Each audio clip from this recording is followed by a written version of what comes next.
What kind of manager tells a crying kid to go sit outside? That's what I walked into. Landon Keller stood outside store number 9 of his 14-location diner chain, tying his apron under a fake name tag that read, Rick. His beard was fuller, hair dyed a shade darker, and he wore thick glasses. No one in this location had ever met him. Most of the newer hires didn't even know what the CEO looked like. That's how he wanted it. He built this company from a food truck 10 years ago. He used to know every single staff member by name. But expansion happened fast.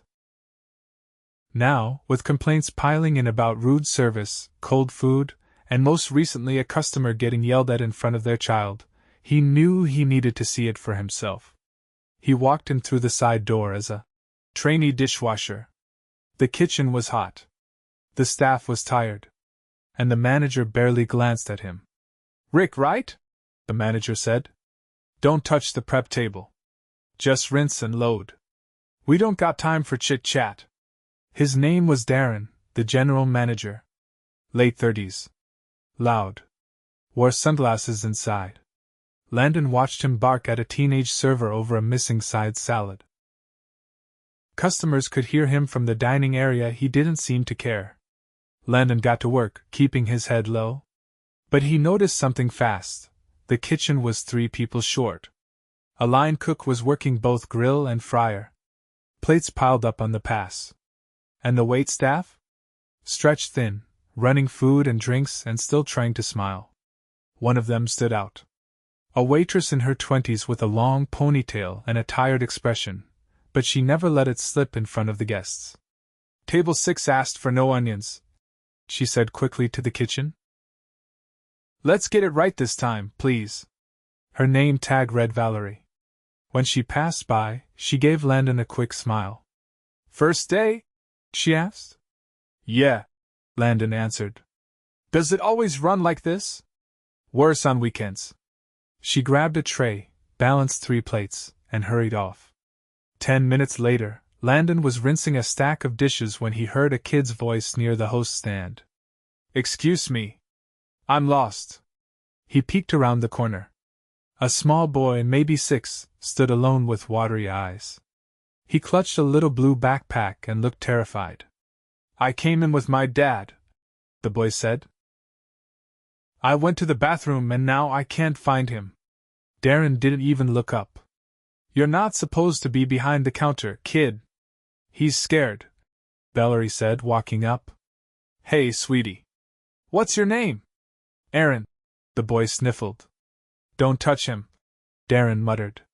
You don't want that liability. Valerie shot him a glare, then crouched next to the boy. Aaron, do you want to call your dad? He nodded. Valerie pulled out her phone and handed it to him without hesitation. Go ahead, honey. Do you remember the number? Aaron nodded again and slowly dialed. He held the phone up to his ear. Landon's heart froze. That was his number ringing. He stepped back into the kitchen, looked down at his vibrating phone in his pocket, and answered. Hello? Dad? Aaron's voice cracked. I can't find you. Landon walked out from the kitchen, eyes locking on his son. Aaron lit up. That's him, he said, running to Landon. Valerie looked stunned. You're his dad? Landon scooped Aaron up and looked her in the eye. Yeah. He's mine. Then he paused, watching her blink in confusion. Darren scoffed. Wait, what? You brought your kid to your first day? You know what? Landon said, setting Aaron down. Let's talk outside for a second. He guided Valerie to the side door. She looked nervous. I'm not mad, Landon said. You did the right thing. She looked confused. He was scared. I didn't think twice. That's the kind of person I want working here, Landon said softly. Valerie blinked. Wait, I don't get it. Who are you? He pulled off his glasses. My name's Landon Keller. I own this place. All 14 of them. She took a step back. You're the owner? I've been undercover today. Needed to see this place with my own eyes. Valerie looked stunned. Why didn't you say something? Because then I wouldn't have seen how you really handle things. And what I saw? You have heart. You care about people. That means something to me. She was quiet for a long moment. I just didn't want the kid to feel alone. Landon nodded. And Darren told him to go sit outside. Her jaw tightened. He says stuff like that a lot. I've been noticing. He looked back inside, where Darren was yelling at a line cook again. Landon's expression darkened. I've got a lot to fix in there. Valerie looked at him. I'm just glad Aaron's okay. Landon smiled. Thanks to you? He reached into his back pocket and handed her a card. Don't say anything yet. I'm staying the rest of the shift. But when this day ends, things are going to change around here. He walked back in, his son following close behind. Darren barely looked over. Landon's voice was calm. Let's get back to work. Landon clocked back and through the dish station, apron damp, arms sore, but his mind sharper than it had been in years. He glanced at the clock just after 4. Dinner shift was ramping up. The dining room buzzed with customers, but the staff looked worn thin. No one had taken a break since he arrived before noon. A prep cook leaned against the walk-in door, rubbing her shoulder with a wince. You good? Landon asked, keeping his voice casual. Yeah, she exhaled. Just pinched something. Been chopping since 7 this morning. Darren cut the afternoon prep shift. Landon didn't respond. He just noted it and kept rinsing. At the expo window, the grill cook called out, Runners! Food's dying here. No one came. Valerie passed by with a tray of drinks, eyes darting toward the pass. She paused, stepped over, grabbed 2 plates, and added them to her arm. Those for table 12? She asked, already walking. The cook nodded. Yeah. Thanks. Landon watched her navigate the tightly packed dining room, dropping plates with ease, checking on another table, then weaving back toward the kitchen, all while smiling at guests who probably had no idea she was on her 9th hour. A busboy in his late teens ducked into the kitchen, face flushed. Darren wants someone to clean the bathroom. Again. Says a kid made a mess. The prep cook looked up. That's the 3rd time today. He told me to do it, but I'm already 2 sections behind. The busboy muttered. Landon dried his hands and stepped toward the kid. I'll take it, he said. The busboy blinked. Wait, really? Yeah. Where's the mop closet? By the back hall. Thanks, man. The hallway to the restrooms was dim, lined with peeling wallpaper and a flickering light overhead. Landon pushed open the men's room door. It was worse than he'd expected, clearly neglected, not just from a single incident. The floor was sticky. The trash overflowed. Soap dispensers were empty. He cleaned in silence, the smell of bleach and ammonia sharp in the air. When he emerged, 20 minutes had passed. Back in the kitchen, Darren leaned against the dry storage rack, sipping a soda. Where've you been? He barked. Bathroom was a mess, Landon replied, voice even.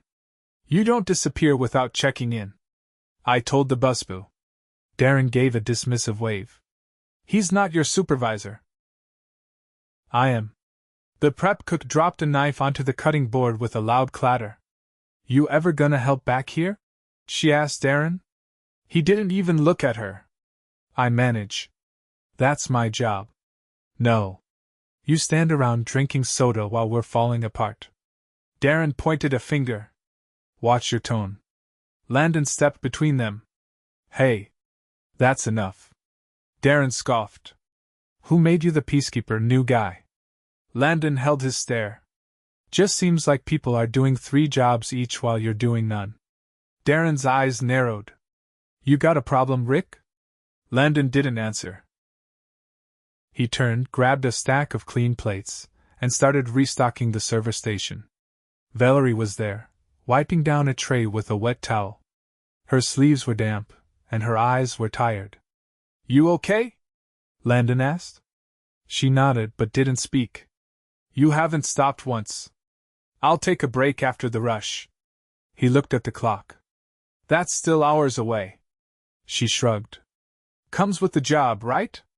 He didn't reply. At the host stand, a couple in their 50s stood waiting, arms crossed. The woman tapped her foot impatiently while the man glanced at his watch. No one's greeted us, the man said to no one in particular. Darren walked past them without a word, heading to the office. Valerie spotted the couple and hurried over. Sorry about the wait. Welcome in. Table for two? 15 minutes to get a hello, the woman said. Is this service normal here? I'm really sorry, Valerie said gently. We're a little understaffed tonight, but I'll get you seated right now. She led them away, and Landon saw the way her shoulders squared despite the weight she carried. The door to the office closed behind Darren. Landon handed a stack of dishes to the dishwasher, then stepped over to the walk-in cooler. Inside, it was quiet, cold, and smelled of citrus and raw meat. He pulled out his phone and dialed. A voice on the other end answered immediately. Yeah? It's me, Landon said. I need you to come to store 9. Right now? Yes. Park in the alley. Come in the back. Bring the employee files. He hung up, slipped the phone into his pocket, and returned to the floor. By 6, the line was out the door. The only thing holding the place together was sheer willpower. Valerie covered 3 sections. The bus ran nonstop. The prep cook hadn't left her station once. Every table turned slowly, not due to laziness, but because no one had time to breathe. Landon stepped in where he could, running food, bussing tables, even refilling drinks, but the gaps were too wide. This wasn't a bad night. This was a broken system. At 6:30, a man in a slate-colored button-down entered through the back. Mid-40s. Calm demeanor. He didn't speak to anyone but nodded when Landon caught his eye. Landon led him quietly to the office door and knocked once before entering. Darren looked up from behind his desk, chewing something. What? Landon walked in, followed by the man who closed the door behind them. You don't work tonight, Darren said. Why are you? I'm not Rick, Landon said, voice flat. Darren tilted his head. What? My name is Landon Keller. Silence. Darren's face didn't register understanding at first. Then he blinked. You're the wait, what? I own this business. I've been working here since noon. Darren stood slowly. Okay, look, if this is about something minor. Landon cut him off. You yelled at 3 employees today. You ignored a lost child. You cut prep hours, refused to help on the line, and left your team drowning while you drank soda in the back. This isn't minor. Darren's voice rose. You can't just walk in here undercover and I can. I did. And I saw everything I needed to. The man beside Landon opened a folder and laid it on the desk. Effective immediately, Landon said. You're terminated. Darren's face went red. You can't do that. I just did. The man placed a pen on the desk. Signed the release. You'll be paid out for the week. Security will walk you out. Darren looked between them, chest heaving, but said nothing. He signed, stood, and pushed past them out the door. Landon waited a beat, then walked to the line. Valerie, he said. Can you take your break now? She looked startled. I guess, but I'll cover your tables. Go sit. Eat something. She hesitated. I'm not asking, he said gently. You earned it. She nodded and stepped out front. Landon turned to the man in the slate shirt. Put in the call. We're bringing in a support team from the training center. Tonight. Already on it. And get me the full staff roster. I want to meet everyone before the night's over. He turned back toward the kitchen, rolled up his sleeves, and grabbed a tray. There was still a long way to go. But the silence in the back office was over. Valerie sat near the dumpster out back, legs crossed, half-eaten sandwich in one hand, a plastic water bottle in the other. Her apron was balled up beside her. For the first time all day, her shoulders weren't pulled tight. She didn't know how to feel. The guy she thought was a quiet new hire had just fired her boss. She looked up when Landon stepped outside. "I didn't think you'd actually give me a break," she said. "I probably should have stepped in sooner," Landon replied. "But I needed to be sure." She took another small bite. "People have complained before. They just never stuck around long enough to do anything." "I know," he said. "I've been reading the reports. But reading them and living them, that's different." Valerie nodded, brushing a strand of hair behind her ear. "You're not what I pictured." Landon smiled faintly. "You mean older?" "No. I mean you're here." Most owners stay in the office or show up for the photo ops. I didn't build this place from a desk. She looked down at her hands. The skin on her knuckles was dry from constant washing. "Are you going to clean house now?" she asked. "I don't believe in swinging a hammer when a wrench will do," he said. "But yeah, some things are coming apart. And I'm not leaving it like this." She stood and dusted off her jeans. "Then I guess I'd better get back to it." Landon reached into his back pocket and handed her a folded envelope. "That's not your tip out." She opened it, eyes scanning the note inside. A voucher for a paid day off, something she hadn't had in over 3 months. "That's not necessary," she said, handing it back. "It is," he said. "You've been holding this place together with duct tape. Let me return the favor." She hesitated, then pocketed the envelope. "Thanks." Inside, the atmosphere had shifted. The man in the slate button-down, Mason, Landon's regional ops manager, was at the host stand, clipboard in hand, quietly observing how guests were being greeted and seated.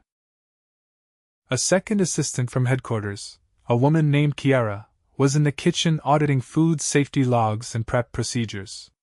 Their presence wasn't loud, but it was intentional. Landon stepped back onto the floor. He found the busboy near the drink station, wiping down trays. "What's your name?" Landon asked. "Ellis." "You've been on your feet all day?" "I came in at 10, Ellis said, not looking up. "But I clocked out for 20 minutes after lunch." "You like working here?" Ellis shrugged. "I like the people. Valerie's cool. But it's rough when we're short like this."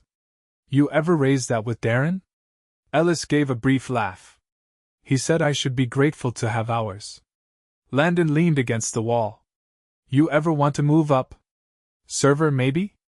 "I applied twice," Ellis said. "Got told I wasn't the right look." "Whatever that means." Landon's face hardened. "He said that?" "Yeah. Both times." Landon nodded once. "That's going to change." He left Ellis and walked toward the kitchen. Kiara looked up from the prep board. "Missing 6 logs from the last 2 weeks," she said. "No temperature records, no sanitization checks." Landon turned to the prep cook, who had just finished wrapping a bin of diced onions. "You ever get trained on logging?" She shook her head. "Darren said it was a waste of time. Said we'd get written up for being slow if we stopped to fill it out." Landon turned to Kiara. "Build a retraining schedule. Starting tomorrow." "Got it," she said. He moved to the line station, where the grill cook flipped a burger with a tired wrist. "What's your shift like?" "Came in at 2. Should be out by 11. But if the closer doesn't show." Landon didn't need him to finish. "I'm getting someone from another store to come help. You'll get out on time." The cook didn't say anything. He just nodded once and flipped the next patty. By 8, the line of customers finally began to ease. The dining room thinned slightly. Valerie was back on the floor, moving slower now, still attentive but clearly running on fumes. Mason approached Landon near the kitchen. "We've got backup arriving in 20. 2 from Store 5. 1 from HQ." "Good," Landon said. "I want everyone who's been here since the morning cut first. That includes Valerie. She doesn't leave until she knows everyone else is good. Trust me, I tried." Mason raised an eyebrow. "Then we'll make sure she sees it's handled." Landon turned to Kiara, who was now reviewing the employee files Darren had never submitted for processing. Anything strange? 3 people listed as part-time haven't been scheduled in over a month, she said. And 3 others are working double the legal overtime without breaks. Get payroll on the line. I want back pay calculated tonight. Kiara nodded and stepped into the office. By the time the reinforcement staff arrived, 2 polished, sharp servers in clean uniforms and a line cook with a quiet, focused presence, the mood in the building had flipped. Valerie leaned against the drink station, watching the new team walk in. They from corporate? She asked. Yeah, Landon said, standing beside her. They're here to clean up. But not to take over. She looked at him. You're serious about fixing this? I didn't come here to watch it fall apart. She folded a rag in her hands. Most of us thought no one was paying attention. I was, Landon said. Just from too far away. Ellis approached them slowly, eyes wide. I just got a text. Payroll's giving me a raise? You earned it, Landon said. You'll be in server training next week. Ellis blinked. Seriously? Darren didn't speak for this company, Landon said. I do. Ellis turned and practically jogged back to the kitchen, trying to hide his grin. Valerie watched him go. He's going to kill it. Landon nodded. People show up when you give them a reason. The restaurant was finally calm. The tables turned without chaos. Orders came out on time. Kiara posted new prep logs on the wall.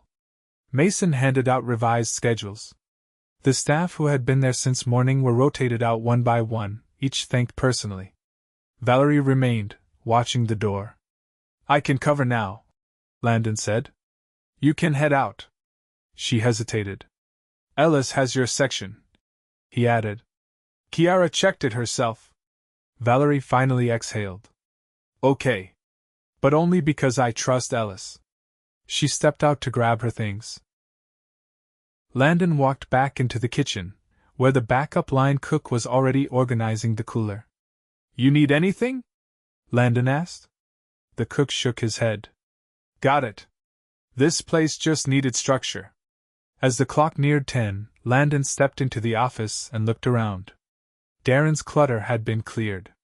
Kiara had stacked the unread incident forms in a neat pile on the desk. He stared at them for a long moment. Then he picked them up and shoved them into the shredder. Tomorrow would not be about what went wrong. It would be about what came next. The next morning, Landon arrived at Store 9 just after 7. The sky was still gray with early light, and the parking lot was empty except for 2 employee cars and a delivery truck backing into the loading dock. He stepped through the rear entrance, not as a trainee, not as a stranger, but as himself. Inside, the kitchen was quiet but clean. Counters wiped down. Sinks empty. The prep cook from yesterday, her name was Liza, according to her name tag, was already slicing tomatoes, a fresh prep log clipped above her station with the first entry neatly filled in. She didn't look up until he spoke. Morning. She blinked. You're back. He nodded. We've got a lot to do. She wiped her hands and stepped aside. Want coffee? I made a fresh pot. That'd be great. He stepped into the dining room, where the chairs were still stacked on tables. Light filtered through the front windows. Ellis was already mopping near the entrance, earbuds in, swaying slightly to music only he could hear. Landon didn't interrupt him. He just watched the rhythm of a space starting to breathe again. 30 minutes later, the morning meeting began. Landon stood at the front of the dining area, a clipboard in hand. The staff gathered slowly, most still visibly tired but curious. Some didn't recognize him without the apron and glasses. Others looked hesitant, unsure if this was a one-day performance or something real. We're starting fresh, Landon said. That doesn't mean yesterday didn't happen. It means we learn from it. No one spoke. A few nodded. I brought in a temporary team to support us through the transition. You'll see new faces in the kitchen and on the floor. They're here to take pressure off, not take over. One of the servers, a tall guy named Malik, raised a hand. Does this mean we finally get consistent schedules? Landon nodded. Starting next week. You'll each have access to digital scheduling, and hours will be balanced across the team. No more 12-hour shifts without notice. Someone in the back exhaled loudly. Valerie stepped in late, tie still half tied, hair damp from a rushed shower. Glad you made it, Landon said. Didn't want to miss anything, she replied, sliding into a seat. He continued. We've also launched an anonymous reporting system. Any issues, harassment, scheduling abuse, unsafe conditions, you can flag them directly to corporate. No one in store will see your name. A woman near the back, someone Landon hadn't met yet, raised her hand. What happens if someone retaliates? They won't work here anymore, Landon said. Period. That settled it. The room went still. No one tested him after that. Mason entered from the side door with a stack of forms. He handed them out quietly. These are voluntary, Landon said. If you've experienced something here that shouldn't have happened, anything at all, you can write it down. You don't have to share names. We just want to understand how deep this goes. The room remained quiet, but pens started to move. After the meeting, Landon pulled Valerie aside. You okay with staying on as lead server for now? He asked. She looked at him carefully. What does that mean?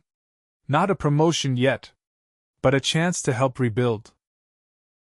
You'd help train the new hires, coordinate nightly flow with the kitchen, and work directly with Mason and me on anything that comes up. She considered it. Will I have authority to send people home if they're being toxic? Yes. Then I'll do it. He nodded once. You'll get a raise. Effective today. By 9, the kitchen was in full motion. The temporary staff blended in quickly. Liza moved faster with someone else on prep beside her. Orders came in at a manageable pace. Ellis, now officially in server training, shadowed Valerie with a notepad in hand, taking it all in. At 10:30, a woman in a fitted blazer arrived through the side door. Her name was Natalie, and she was head of HR. She carried a small rolling case and a firm expression. Landon led her to the office and left her there. Within 20 minutes, she began calling employees in one by one to review their statements. By noon, 2 names had surfaced repeatedly. One was a daytime shift lead who had worked closely with Darren. He'd been cited for mocking employees' accents, denying break requests, and making derogatory comments behind closed doors. Landon didn't hesitate. He walked into the kitchen, pulled the man aside, and said, "You're being let go. Natalie will explain the details." The man tried to argue, but Landon didn't engage. He waited until the man was gone, then returned to the line and spoke plainly. "We're not dragging this out. If you're here to help, you're welcome. If you're here to control or belittle others, you won't last the hour." No one questioned it. The second person named was a front-of-house supervisor who frequently scheduled female servers for closing shifts, then made them stay late under the guise of cleaning checks. Valerie had flagged it. So had 2 others, including someone who hadn't worked a shift in over a month. Natalie pulled the man into the office. 10 minutes later, he was escorted out the back. By the afternoon, the atmosphere had shifted further. Not just relief, something like trust was beginning to form. Valerie noticed it first when one of the newer servers, a quiet woman named Brielle, asked if she could try running a small section on her own. "You feel ready?"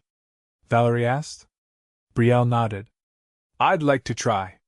Valerie turned to Landon, who was standing nearby. "You good with that?" "Absolutely," he said.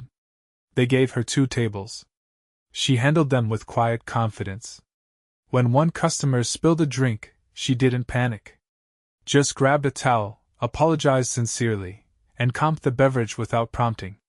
At the end of her mini-shift, Valerie gave her a nod. "You're staying in rotation." Brielle beamed. Landon spent the rest of the afternoon reviewing invoices and backlogs with Kiara. He found dozens of unpaid overtime hours buried in the system.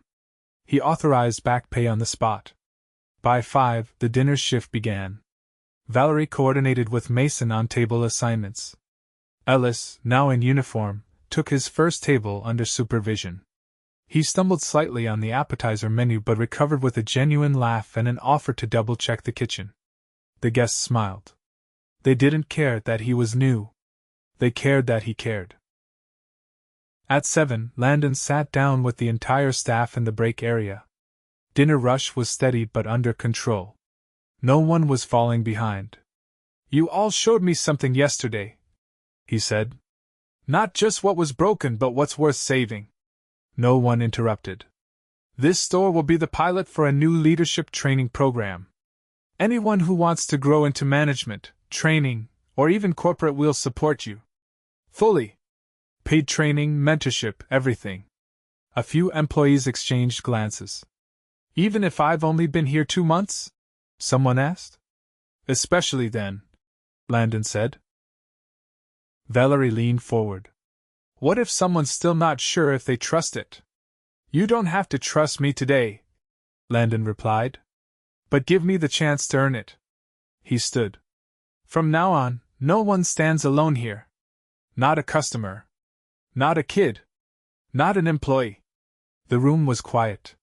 Not from fear but from the weight of something real taking shape. Later that night, Valerie walked out with Ellis. The air was cool and quiet. She looked back at the building, lights still glowing inside. "I didn't think one shift could change that much," she said. Ellis adjusted his cap. "I didn't think I'd be here tomorrow." She smiled. "You will be. We all will." Inside, Landon stood alone in the dining room, watching the crew finish up. He didn't feel like an outsider anymore. He felt like a part of something again. He locked the front doors himself. And this time, he didn't walk away wondering what was happening behind them. He already knew.